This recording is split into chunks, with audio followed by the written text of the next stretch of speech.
Hi, Chef D. I was wondering, could you show me how to make your pan-seared cod dinner? You know, the same one that you make at Miss Edna Mae's Southern Eats and Treats? I ate it at an event that you did, and I absolutely loved it. Hi, Bianca. I'm glad that you enjoyed it. And yes, I'll show you how to make it right now. I'll start with the honey garlic green beans. Okay? I'm taking about 5 cloves of garlic and dicing them into small pieces. Once I'm done with that, I'll add my seasonings, powdered honey, Italian seasoning blend, and dried parsley and mix together. And then I'm going to add the garlic into an oiled pan on medium-high heat.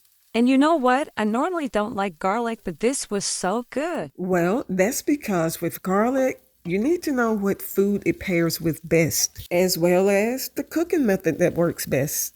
Like these are cooked crispy and crunchy for the sauteed green beans. And as you know, they don't come out as garlicky. Got it. Now let's cook the green beans. Add in a tablespoon of butter into the same pan that the garlic was in. Melt it down and then add in your green beans. And as I mentioned earlier, this is going to be about 2 pounds of green beans. And another great part about this dish, other than how delicious they are, is that we don't have to worry about snapping the beans. I just cook them whole. Once all your green beans are in, give them a good toss to make sure they're coated with the butter. Then you want to add in your seasonings. I kept it simple: onion powder, salt, and pepper. Now you want to toss your beans to make sure they're all nice and coated with the seasonings and mix with the butter.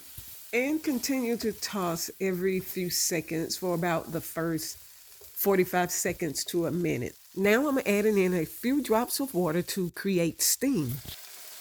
You know, Chef, I eat at a lot of nice restaurants. I mean, really nice. And the other night, when I was eating your food, I was just so impressed. I mean, I really couldn't tell the difference between yours and the high-end restaurants that I eat at. I appreciate that. Listen, food is literally one of my biggest love languages. I'm an ultimate foodie. Okay, so we got our beans nice and simmered in. We want to cover them. I couldn't find my lid, so I had to use some foil. I turned the heat to medium, and they're going to cook covered for about 20 minutes to get nice and tender. After 20 minutes, we're going to uncover them and give them a nice toss. And you see how nice and flimsy they are now, which means they are tender. See how some of them have that little scowl on them? Those are the best tasting ones. The ones that have a little brownness, that's a scowl. Now add in the honey garlic and give it a nice toss and mix. That looks so good. Yes, and as you can see, it's really not that difficult to do. And they're ready. So now we're going to get them onto a pan so we can get ready to prepare our next dish. Do you have any questions or anything at this point? No, you're really making it easy to follow and understand everything. Okay, good. Now I'm going to do the French fried potato bites. Now this is a really quick and simple dish, but it really complements the other two dishes well. You just want to slice your potatoes into even pieces and then turn them in the opposite directions and dice. It's as easy as that. And of course, be careful when using a knife. Now, just repeat until you have all of your potatoes diced up. You know, this is really cool, and I'm going to focus on learning to cook more from you, because eating out all of the time is really overrated. Yes, I agree. Okay, so we got all our potatoes diced up. We're just going to add them into a hot pan of oil at medium high and just fry them until they are nice and crispy. So, Bianca, you seem to be a real foodie.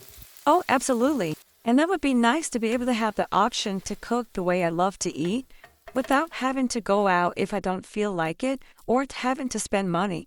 Yes, I love it. Definitely smart.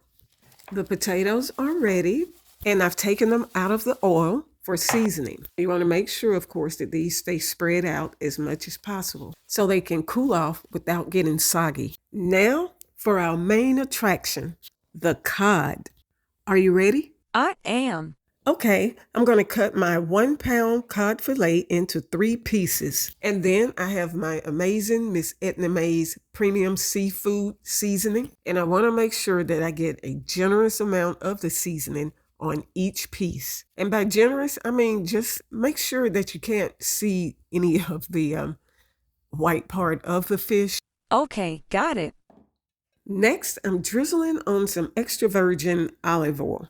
And once I've done that, I want to really massage it into each piece of the fish so that you can really get your seasonings down into each piece. And I suggest letting your fish marinate at least 30 minutes for the seasonings to really get deep down in there so that every bite is perfectly seasoned. Yes, because every bite of yours was perfect. Well, yeah, because you can't have those some do, some don't taste good bites. That's why I'm making sure that every piece of the fish is well coated. And with the right amount of coating, you'll get that light, crisp, delicious crust. Now I have just enough oil in the pan to cover the bottom on medium-high heat. Then I'm adding in fresh rosemary sprig, which really is going to enhance the deliciousness even more. And as I'm adding the fish to the pan, I want to make sure that I give each piece enough space between them so that they cook evenly. I love the fresh rosemary touch. Yes, I love cooking with fresh herbs. It just takes your food to another whole level, taste-wise and health-wise. I definitely agree. Okay, so now the rosemary has had time to infuse with the oil. I can go ahead and remove it. And I'm just dabbing each piece with the rosemary sprig for added flavor. The cod has been searing for about 2 minutes, so I'm going to go ahead and take a look. And you see that nice, light, crisp crust? That's exactly what I want. This piece isn't quite ready yet, so I'm going to check my other piece. And that piece is not quite ready yet either. I'm just going to let these sear for a couple more minutes. So, Chef, do you mean that I can make my own rosemary-infused oil? And it'll be like what I buy from the store? Yeah, it's minus any chemicals or additives. Wow. I know, right? Okay, my cod is looking good. So I'm going to go ahead and start taking these out of the pan. And soon you're going to have a full pan-seared cod dinner that you'll be able to make whenever you want. I'm so excited. I'm excited for you. Now the fish goes in the oven at 350 degrees for 6 to 8 minutes. And while the cod is in the oven, I'm going to make my homemade tartar sauce. Start with 2 tablespoons of mayonnaise. Now I do want to note that I'm just making a little small 4-ounce batch. And if you need more, just multiply the ingredient. Now I'm adding a 1/4 teaspoon of relish, a drop of yellow mustard, a drop of Worcestershire sauce, and a dash of lemon juice, a pinch of salt, and the last ingredient is going to be a pinch of black pepper. And once all of your ingredients are in, you want to give it a good stir to mix everything in together. Now, I'm extremely picky about my tartar sauce. I hate for it to be bland and overly mayonnaise-y. And it should have a perfect consistency like this. And now everything is done. And here's your pan-seared cod dinner. Thank you so much, Chef D, and I will be learning how to cook more meals from you. Anytime. Oh, and one more thing. You are now a Miss Edna Mae's VIP foodie. Enjoy your t-shirt.